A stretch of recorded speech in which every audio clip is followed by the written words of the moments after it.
हमारे यहां तो वैसे भी राष्ट्रपति कोई राजनीतिक वक्ता नहीं होते, बल्कि संविधान, नैतिकता और राष्ट्रीय चेतना के वे प्रतीक होते हैं।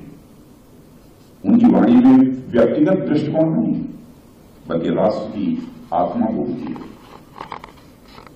मित्रों, इसलिए उनके द्वारा कही गई बातें और भी प्रासंगिक हो जाती हैं।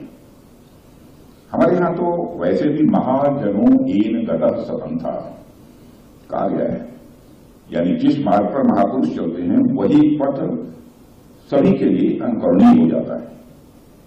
और राष्ट्रपति जी ऐसी व्यक्तित्व द्वारा दिए गए स्पीचेस के संदर्भ में तो यह कथन और भी अधिक स्वाभाविक रूप से प्रासंगिक हो जाता है। जब राष्ट्रपति जी कुछ कहते हैं तो वे केवल राय नहीं देते, वे पथ का निर्माण करते हैं।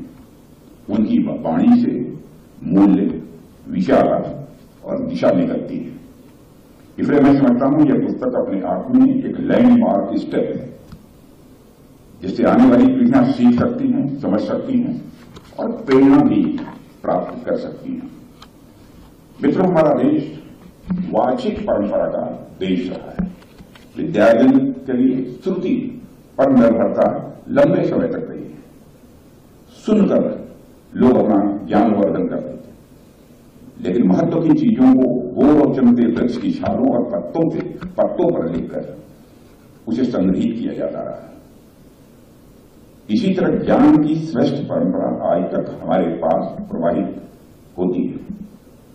और यह अकारण नहीं था कि बख्तियार खिलजी ने नालंदा विश्वविद्यालय का वह संग्रहित 90 लाख किताबों के साथ जला दिया था, क्योंकि किसी देश की संसद की महान परंपरा को अगर ध्वस्त करना हो तो महल और ईंट पत्थरों को नहीं, उसकी ज्ञान और विद्या की परंपरा को, आस्था को ध्वस्त करना होता है। हालांकि भारत की विशाल सांस्कृतिक परंपरा इसी व्यापक है कि नालंदा के बलिदान के बाद भी हम आगे बढ़े और अपने ज्ञान को, विद्या को